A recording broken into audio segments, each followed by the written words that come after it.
Hi అండి, అందరికీ నమస్కారం. నేను మీ వేణుగోపాల్ రెడ్డి ఫ్రమ్ జోష్ ఇన్నోవేషన్స్ ప్రైవేట్ లిమిటెడ్, జోష్ ఓవర్సీస్ కన్సల్టెన్సీ, జోష్ ఇన్స్టిట్యూట్ ఆఫ్ ఫారెన్ లాంగ్వేజెస్. ఈరోజు అత్యంత ఇంపార్టెంట్ అయినటువంటి ఒక టాపిక్ నేను మీతో షేర్ చేస్తున్నాను. వీడియో స్కిప్ చేయకుండా చివరి వరకు చూడండి. అదేవిధంగా ఇంకా ఎవరైనా సబ్స్క్రైబ్ చేయకుండా ఉన్నట్లయితే సబ్స్క్రైబ్ చేయండి, లైక్ చేయండి. ఈ వీడియో మీద మీ అభిప్రాయాలను తప్పనిసరిగా కామెంట్ రూపంలో తెలియజేయండి. This is such an important video for all the parents and students. 2024 సంవత్సరంలో బీటెక్ కానీ, లేకపోతే డిగ్రీ కానీ, లేకపోతే ఎంబీబీఎస్ కానీ, అసలు కోర్స్ ఏదైనా కానీ మీరు అడ్మిషన్ తీసుకుంటున్నారు అంటే మేనేజ్మెంట్లో, కౌన్సిలింగ్ కూడా ఇంపార్టెంటే, బట్ మేనేజ్మెంట్ అంటే మనం డబ్బులు కట్టి తీసుకుంటున్నాం కాబట్టి ఇంకా ఎక్కువ కేర్ తీసుకోవాల్సినటువంటి అవసరం ఉంది. ఒక 6 సూత్రాలు, ఫండమెంటల్ రూల్స్ అనుకోండి వీటిని. ఏ పేరెంట్ మిస్ అవ్వకుండా చూడండి. మిస్ అవ్వకుండా ఈ 6 పనులు చేసి తర్వాత మీరు అడ్మిషన్ తీసుకోండి తప్ప ఈ పని చేయకుండా అడ్మిషన్ మాత్రం తీసుకోవద్దు. ఇందులో మొట్టమొదటిది థంబ్ రూల్, నో స్కిప్పింగ్.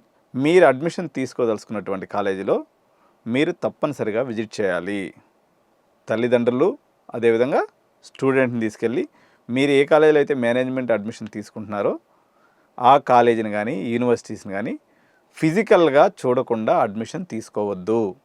అది ఎవరు చెప్పినా సరే, చివరికి భగవంతుడే మీ కల్లోకి వచ్చి చెప్పినా సరే, కాలేజ్ చూడకుండా అడ్మిషన్ తీసుకోవడం అనేది ఒక పెద్ద తప్పు. కాలేజీకి వెళ్ళిన తర్వాత అక్కడ ఏమేమి చూడాలి? పెయింట్స్, కలర్సు, గార్డెన్స్, ఇవి మన కళ్ళకి కనిపిస్తాయి. ఓకే, యాంబియన్స్ అంటారు దీన్ని. యాంబియన్స్ చూసుకున్నారు, అది మీ కంటికి కనిపించింది, అంతా బాగానే ఉంది. తర్వాత కనీసం ఆ కాలేజీలో మీరు అడుగుపెట్టిన తర్వాత ఒక 10 మంది విద్యార్థులతో మీరు మాట్లాడేటట్టుగా వెళ్ళండి.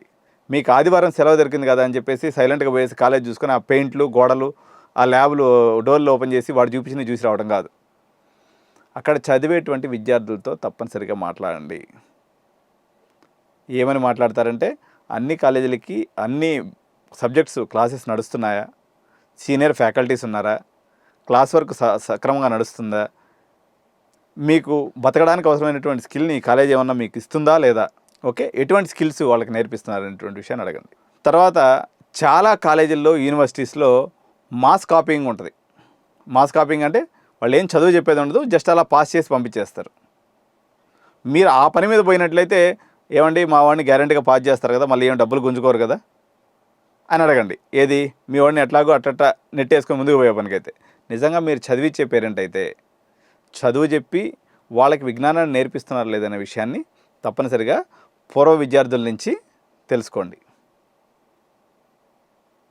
తర్వాత కంపల్సరీగా మీరు ప్రిన్సిపాల్ని కలవండి. ఆ ప్రిన్సిపాల్ పేరెంట్గా మీకు కలిసేటువంటి టైమే ఇవ్వలేదు అనుకోండి. ఎగ్జాంపుల్, మీరు పేరెంట్గా పోయి ఏదో విషయాలు మాట్లాడాలనుకున్నారు,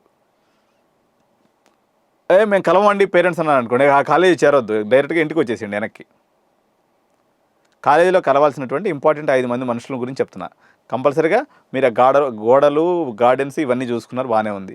దాని తర్వాత మీరు అక్కడ పూర్వ విద్యార్థులతో ఒక 10 మందితో ముందు మాట్లాడాలి. అక్కడ ఏం నడుస్తుందని తెలుసుకోండి. ఫస్ట్ ఇయర్ వాళ్ళతో కొంతమందితో, సెకండ్ ఇయర్ వాళ్ళతో కొంతమందితో, ఫైనల్ ఇయర్ వాళ్ళతో కొంతమందితో, అట్లా కొద్దిసేపు మీరు ఆ చెట్టు కిందో లేకపోతే అక్కడ ఏదో క్యాంటీన్లో కూర్చుంటే వాళ్ళందరూ వస్తారు. బాబు ఇట్లా మా కొడుకుని జరిపించాలనుకుంటున్నాం, మా లేదా మా పాపని జరిపించాలనుకుంటున్నాం, ఈ కాలేజీ యొక్క పరిస్థితి ఏందని అడగండి. రెండోది కంపల్సరీగా ప్రిన్సిపాల్ని కలవండి. మూడోది వచ్చేసి అక్కడ ఫ్యాకల్టీ రూమ్లోకి వెళ్ళి జస్ట్ ఫ్యాకల్టీతో ఇంటరాక్షన్ అవ్వండి. మీరు చేరదలుచుకున్నటువంటి డిపార్ట్మెంట్ హెచ్ఓడిని కలవండి. 5th point and last point, కంపల్సరీగా ఆ కాలేజ్ యొక్క ప్లేస్మెంట్ ఆఫీసర్ని కలిసి వాళ్ళు ఎటువంటి ట్రైనింగ్ ఇస్తున్నారు, ఎన్ని రోజుల పాటు ట్రైనింగ్ ఇస్తారు, ఎన్ని గంటల పాటు ట్రైనింగ్ ఇస్తారు, గత 3 ఏళ్ల నుంచి ప్లేస్మెంట్ రికార్డ్ ఏ రకంగా ఉంది, ఎంతమంది ప్లేస్ అవుతున్నారు, ఏంటి వివరాలని కూడా అడిగి తెలుసుకోండి. మరో పాయింట్, ఎంతమంది ఆ బ్రాంచ్లో స్ట్రెంత్ ఉన్నారు. అంటే కొన్ని కాలేజీలో స్ట్రెంత్ లేని కాలేజెస్ ఉంటాయి. అటువంటి కాలేజీలో అయితే అసలు చేరనేవద్దు. ఎంత స్ట్రెంత్ ఉన్నారు, ఫుల్ స్ట్రెంత్ ఉన్నారా లేదా ఇది తెలుసుకోండి. ఇదంతా అయిపోయిన తర్వాత 6 పాయింట్లు చెక్ చేసుకున్న తర్వాత లాస్ట్లో అడ్మిషన్ కౌన్సిలర్ ఉంటాడు. ఆయన దగ్గర రీచ్ అయ్యి ఎంత రేట్ నడుస్తుంది, ఏం నడుస్తుంది తెలుసుకోండి. ముసుగులో వ్యాపారం అనేది నడవదు. ఈ 5 పనులు 6 పనులు చేయకుండా ఎవరినన్నా నమ్మి మీరు కానీ డబ్బులు కడితే మాత్రం మోసపోయేటువంటి అవకాశం ఉంటుంది. జనరల్గా మా స్ట్రాటజీ జోష్లో మేము ఏం చేస్తామంటే 100% పేరెంట్కి క్యాంపస్ విజిట్ అనేది చేపిస్తాము.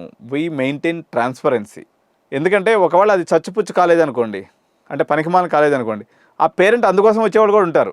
మనకు ₹30 భోజనం తినేవాళ్ళ దగ్గర నుంచి ₹3000 పెట్టి ప్లేట్ భోజనం తినేవాళ్ళ దాకా అన్ని రకాల వర్గాలు ఉంటారు. సో వాళ్ళకి చెప్తాం, బాబు ఇక్కడ ఇది ఉంది, ఇక్కడ ఫ్యాకల్టీ ఏముండదు, జస్ట్ నువ్వైతే పాస్ చేసుకో, వాళ్ళు కొంచెం అటు ఇటు చిట్టాలు ఇచ్చేస్తారు, అటానమస్ కాలేజ్ లైట్గా చూసేసుకుంటారు, మీరు పాస్ అయిపోతారు, మీ వాడికైతే బీటెక్ పట్టా వచ్చేస్తుంది అని చెప్పేస్తాం. దానికి తగ్గట్టు వాడు ప్రైసింగ్ ఛార్జ్ చేస్తాము, వాడు కట్టేసుకొని వెళ్ళిపోతాడు. పర్టికులర్గా నేనేమంటున్నానంటే, మీరు అటు చెన్నై కాలేజెస్ అయినా లేకపోతే ఢిల్లీ ఎన్సీఆర్లో మేము ఏదైతే కాలేజెస్ మేము చేస్తామో కంపల్సరీగా పేరెంట్ని స్టూడెంట్ని తీసుకుని విజిట్ చేపిస్తాం. వాళ్ళని మేము ఎమ్మడి పెట్టుకొని తిరగం. క్యాంపస్కి వెళ్ళిన తర్వాత వాళ్ళని ఫ్రీగా వదిలేయాలి. పేరెంట్స్ని వదిలేస్తే అక్కడ 10 మందిని పిల్లలతో మాట్లాడి తెలుసుకుంటారు. తెలుసుకొని ఆ క్యాంపస్లో వాళ్ళ పిల్లవాడి భవిష్యత్తుని బరాబర్గా ఊహించుకొని చేస్తాడు.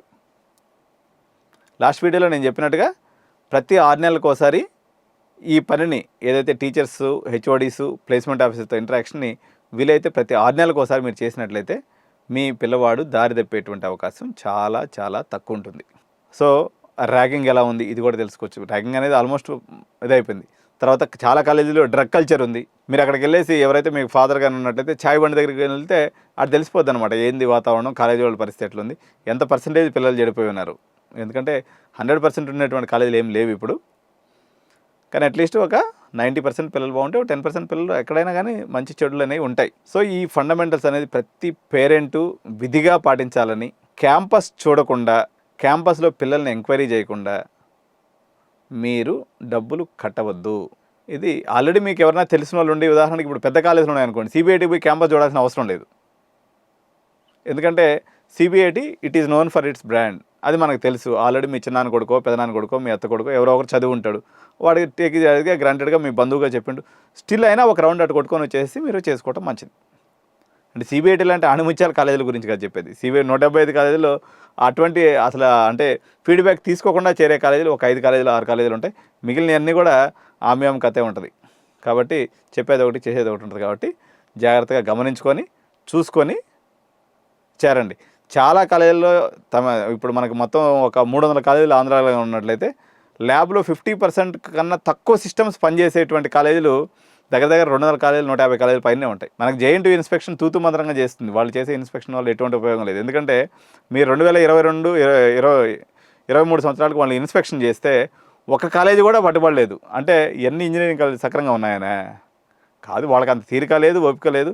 ఏదో సెట్టింగ్ ఉంటుంది, నడిచిపోద్ది, ఇన్స్పెక్షన్స్ వచ్చేస్తాయి, అన్నీ అయిపోతుంటాయి. కాబట్టి మీరు పేరెంట్స్గా మనకు మీరు జాగ్రత్తగా తీసుకొని చేరినట్లయితే మీ పిల్లవాడి యొక్క భవిష్యత్తు సేఫ్గా ఉంటుంది. Thank you so much.